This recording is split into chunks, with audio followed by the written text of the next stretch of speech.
All right. Go get it, nation.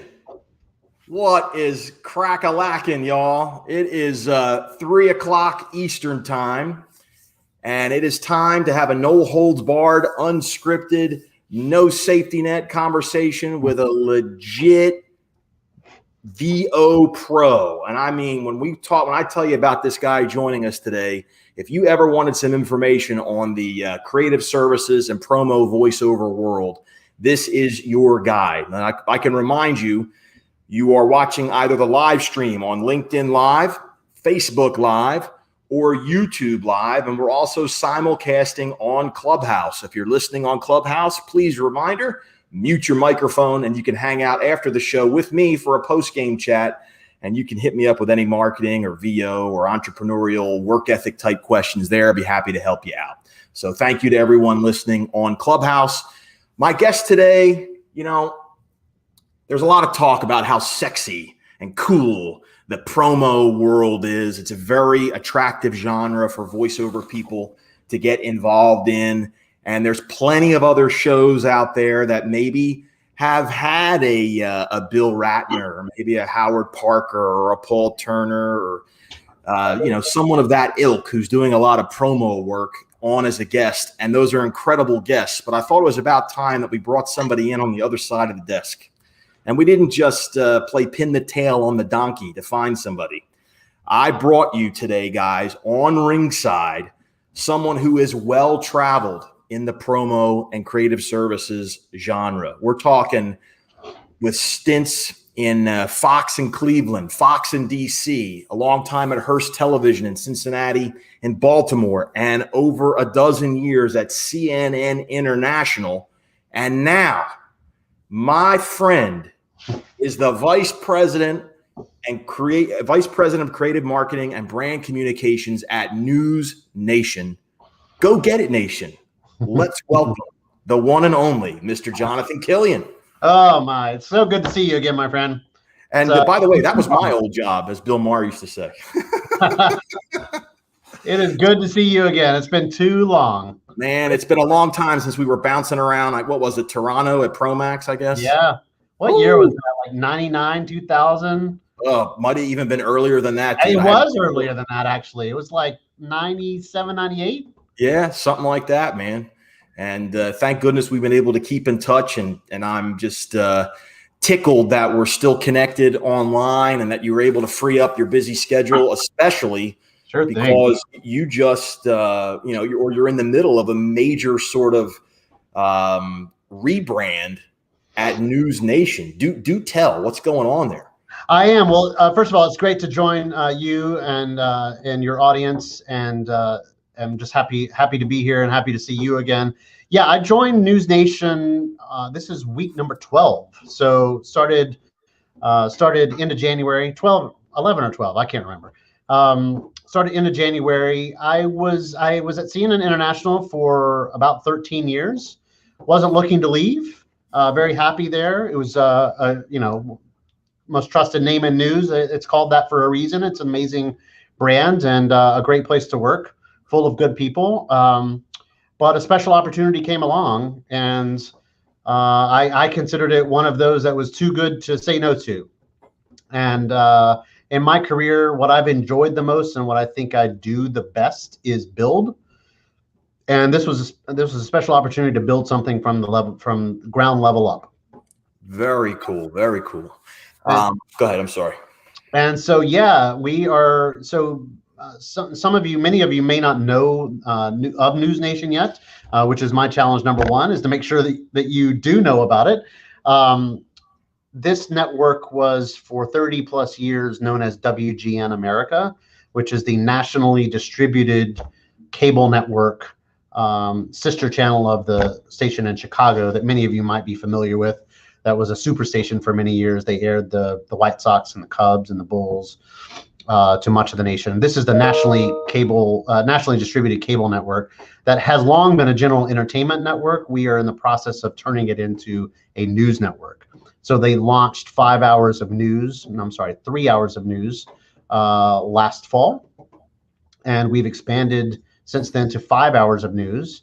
and our long-term goal is to compete in the 24-hour news channel competitive space.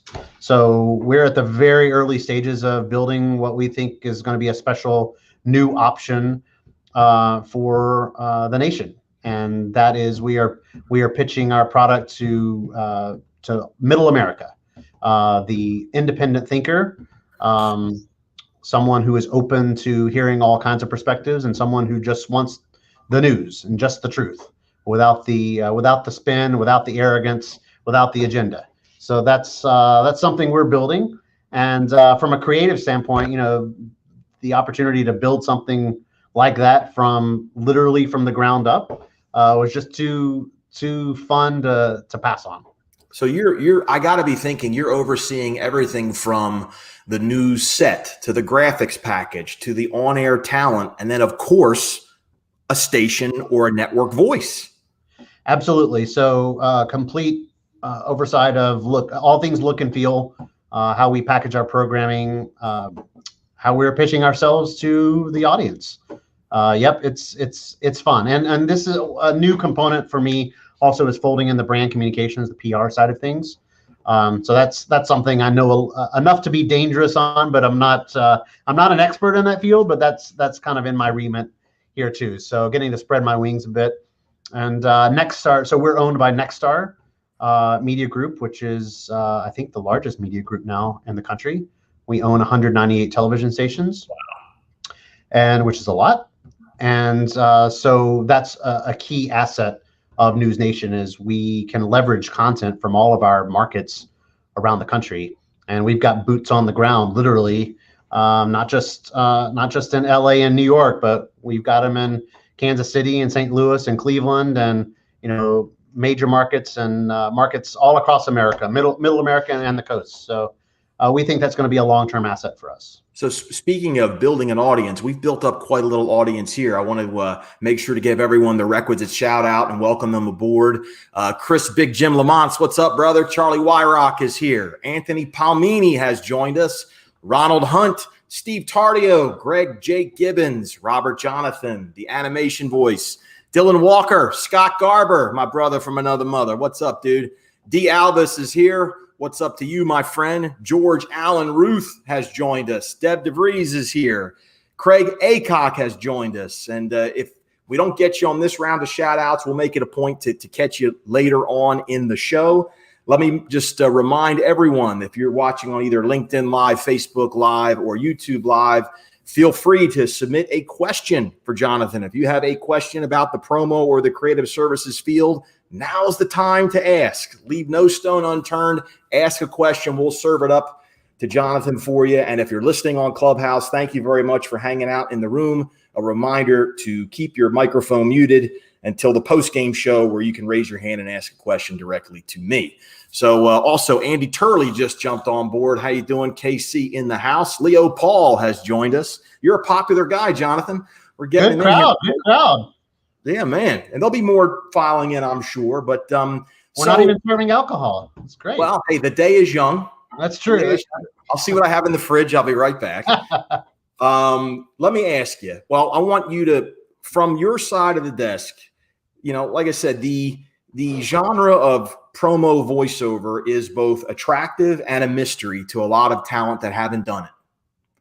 And if you had to kind of give we'll date ourselves here, the Cliff Notes version of what what the job of a creative services producer is, how would you sum that up?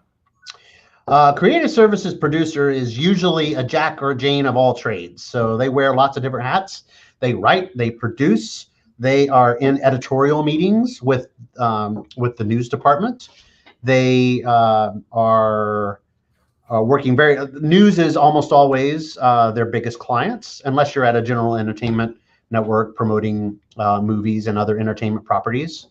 My background is in news, so that's what I know. I mean, there are lots of other opportunities, and I know many of you probably do work outside of news. So I can't speak to that. There are tons of opportunities there. But what I know is news. So the creative services producers in news, the news department is their biggest client. And it's very important that the news department knows that the creative services producer knows what he or she is doing, that they know the news product, that when they're sitting in the editorial meetings, they fully understand the agenda, they understand the DNA of the product, who they're trying to reach. So it's got to be a synced up partnership between creative marketing and editorial. And it's not editorial's job to bring viewers in. It's the creative marketing department's job to make the invite to the audience, and then the news editorial teams have to live up to it. But you got to make sure that everyone's aligned on the goal, on the promise, that you're not promising something that can't be delivered, so that you're not promising something that isn't real. So but writing, producing, shooting, editing, it's all part of a typical creative services producer's remit. Not Monday to Friday, 9 to 5, that's for sure. No, sir. No, sir. My first big gig was in Cleveland at WJW, and my first, and I worked 2 to 10. We were a Fox O&O, and our big product was, our number one priority was the 10 o'clock news. So everything was about that. So it was, my shift was 2 to 10. But then when I, at international, it was always prime time somewhere. So we were doing live programming from Hong Kong and London and Abu Dhabi, in addition to the States. So that was completely different, and something I can speak more broadly to this audience is relationships are key. And what I learned, especially at international, and I think this is relevant here, is your ability to form and keep relationships with people you never see.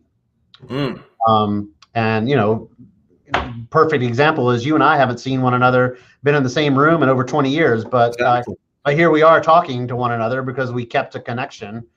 And that's important. So when you're based in Atlanta, but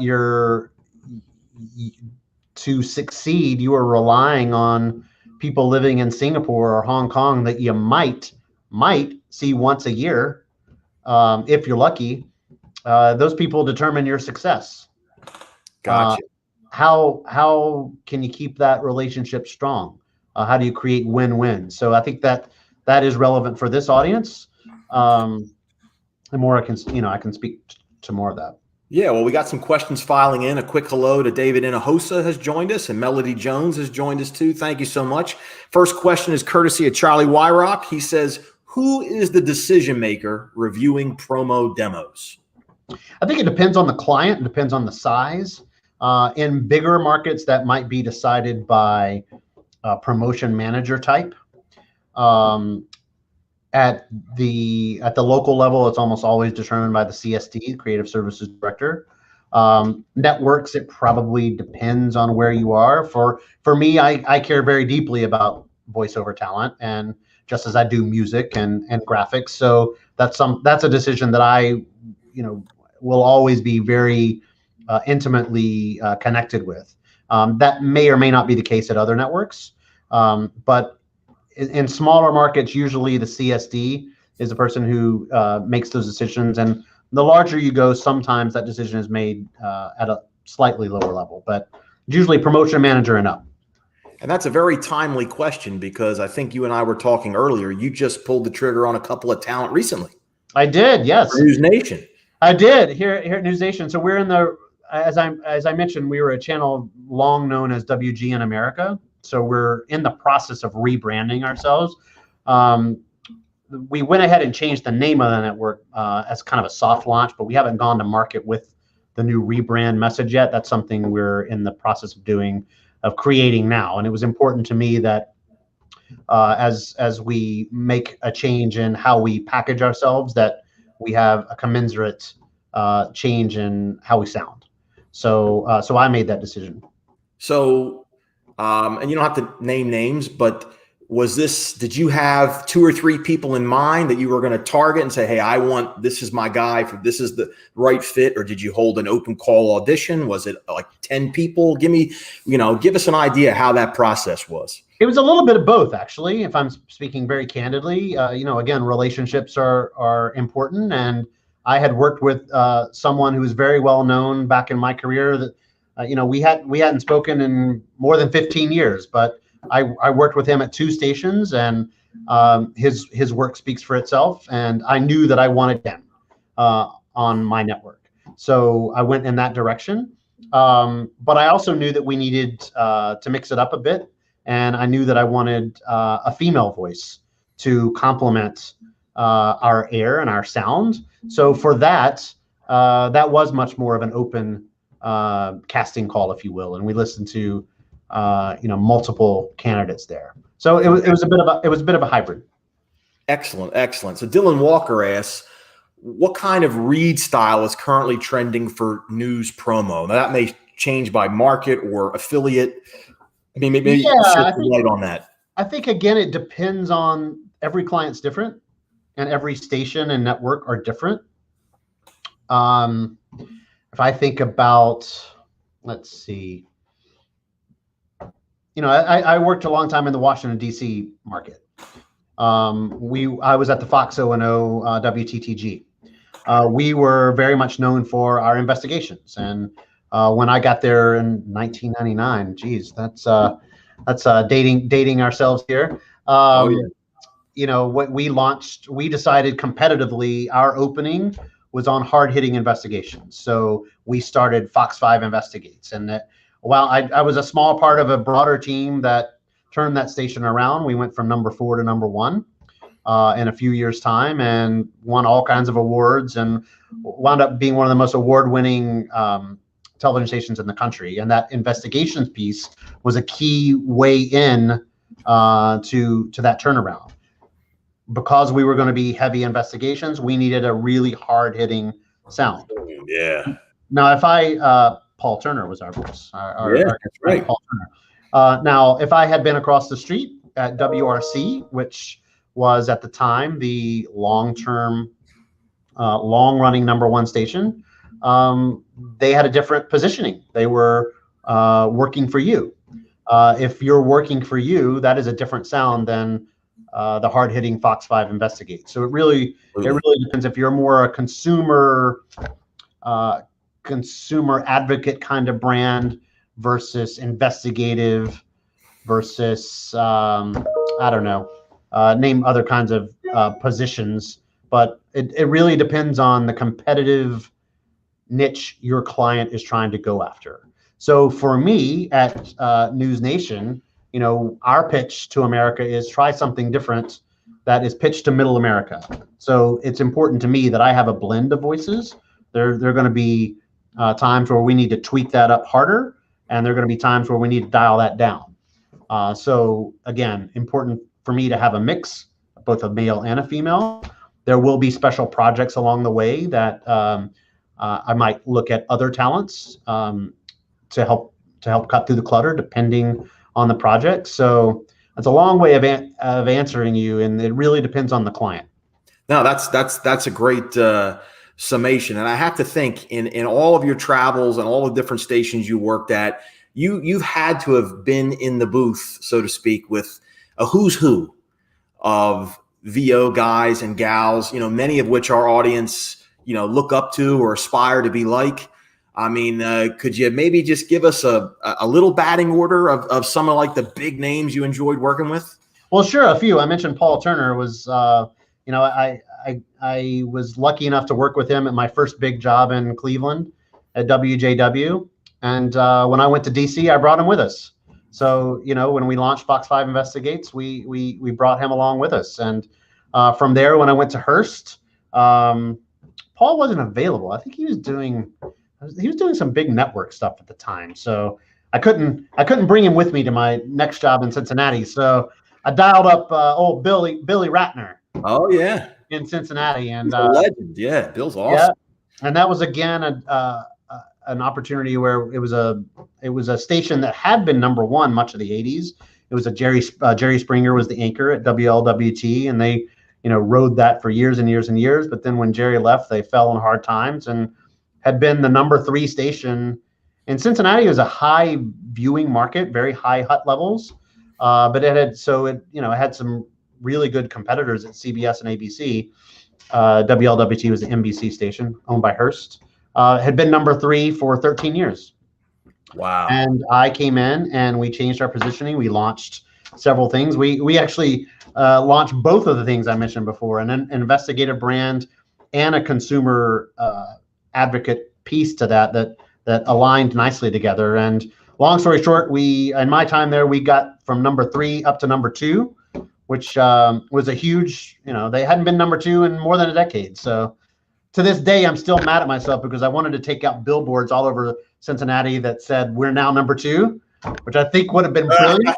But maybe that's branding there. Yeah, well, I wanted to do it. It would have been brilliant. We're now number 2. Help us become number 1. But I got shot down by corporate. I guess. Let me welcome a few other people who have joined us, and we have another question or two. So Karen Simmons Bethay, Singleton says VO is in the house, and Joey Williams has a question. What's the best way to get in front of the CSDs? Is it a cold call? Is it an email, social media? Or is it you got to do it through an agent? Yeah, there's a fine line between being proactively and politely pushy and being annoying. It's a fine line that you have to, that if I'm in your shoes, I realize is delicate and difficult to find that right balance. I would say for me, a referral is always a really good way in. So, if you know people in common, to me, that goes a long way. If I get a cold call demo, being completely honest with you, sometimes I'll listen to it if I have time. Sometimes I won't. It really, it's kind of a crapshoot there. People like myself, availability is limited. So for me, I will say, I have found LinkedIn as a much better platform for connections and more trustworthy than others. So if I hear from you on LinkedIn, to me, that's a bit of an elevated status. It's kind of taking referrals to the next step. So for me, just giving you my experience, if I know that we know someone in common, that goes a long way to opening a door.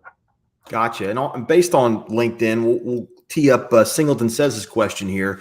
And he says, if he has his body of voiceover work on his social media pages, but not on a website, does that hinder his exposure or his attractiveness to you? Or no, not to me. I mean, to me, it's a digital platform is a digital platform. It's just, no, not in any way to me.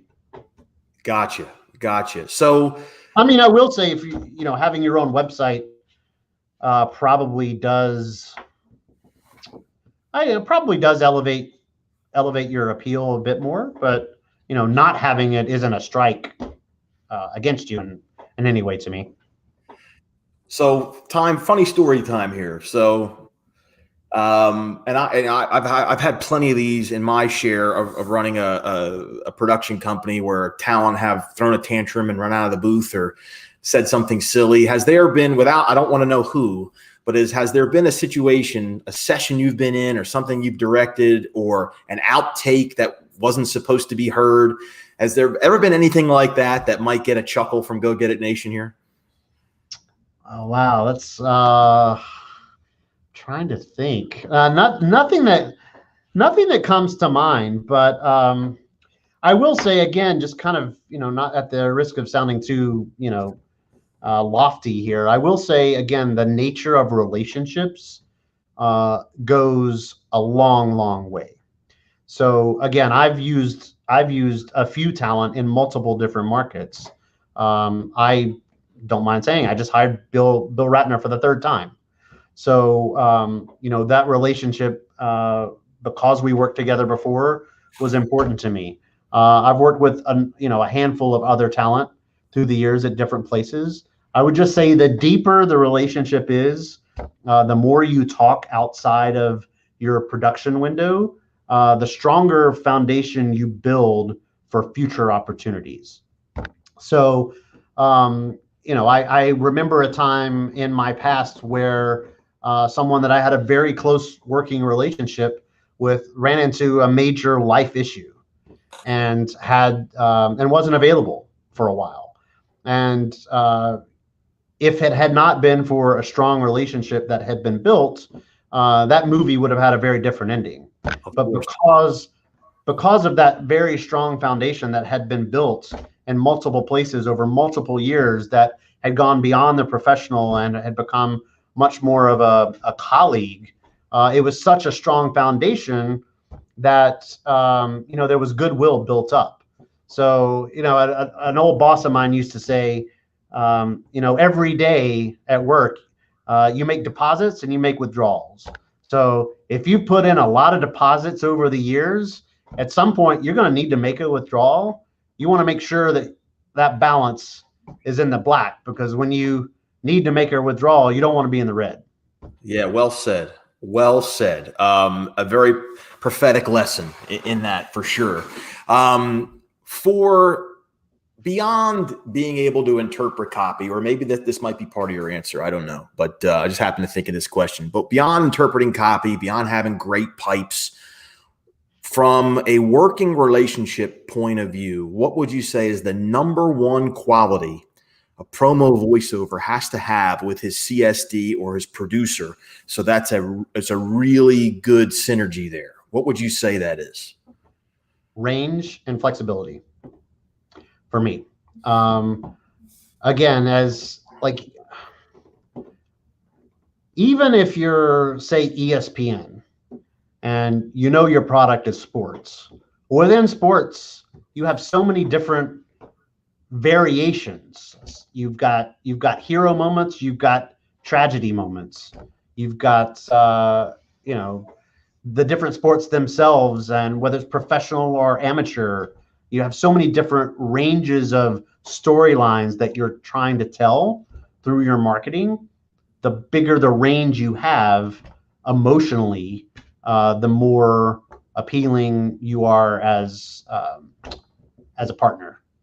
So for me, again, news, 80% of the time we might be one tone, but sometimes we need to tweak that up even more. Sometimes it's a softer story or a different audience that we're pitching.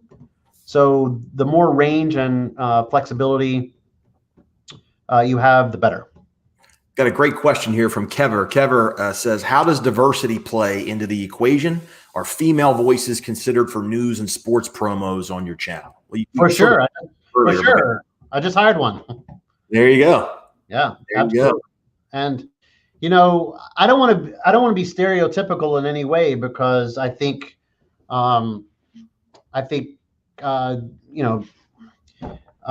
different stories call for different levels of execution depending on the type of story and depending on the type of audience that you're trying to reach.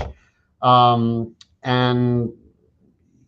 I think, again, the more flexibility and range that I have as a creative director, the more tools in the toolbox that I have to use. You can't solve every problem with a hammer. You need more tools than just a hammer. So for me, it's important to have that range and flexibility with voice talent. So absolutely, Kevin.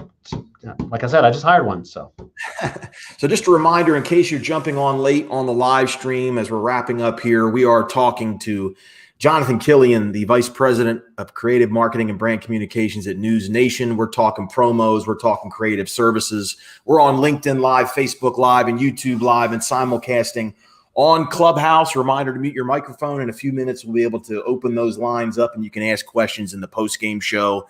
This is kind of a last call here for questions for Jonathan. He's been more than generous with his time. I know I'm going to be jumping back on the phone with him soon just to catch up about all kind of our kids and whatever else. We do have a question here. D. Alvis says, what is your advice on how one should properly submit to folks like you as a promo voice? Sure. For me, I can't answer for all of my colleagues in the industry, but for me, a referral goes a really long way. So finding that connection point and is a great way in. And then always being cognizant, do your homework is what I would say. be cognizant of what your potential client's product is. Do your research on what you know about that product, what you can find out about what they're trying to be, and pitch yourself in that context. Great answer. Great answer and a great question, D. And Mark Maurer says, this is grand insight from a master content virtuoso. That's Mark Maurer is a big radio promo voice, does some TV work too. Mark's really good. So listen, guys, what a great show. Jonathan, dude, this was gold. Well, really happy to help you. Anything for you, anytime. Well, good to see you again. Billboards that says Ringside is now #1 because of what you did today for this show. I mean, that was great audience participation, great questions, knowledge bombs dropping left and right. I cannot thank you enough for joining us on Ringside. It's great to see you, brother. Great to see you too, my friend. Take care. Take care, everyone. Hey, go get it. We'll see you now.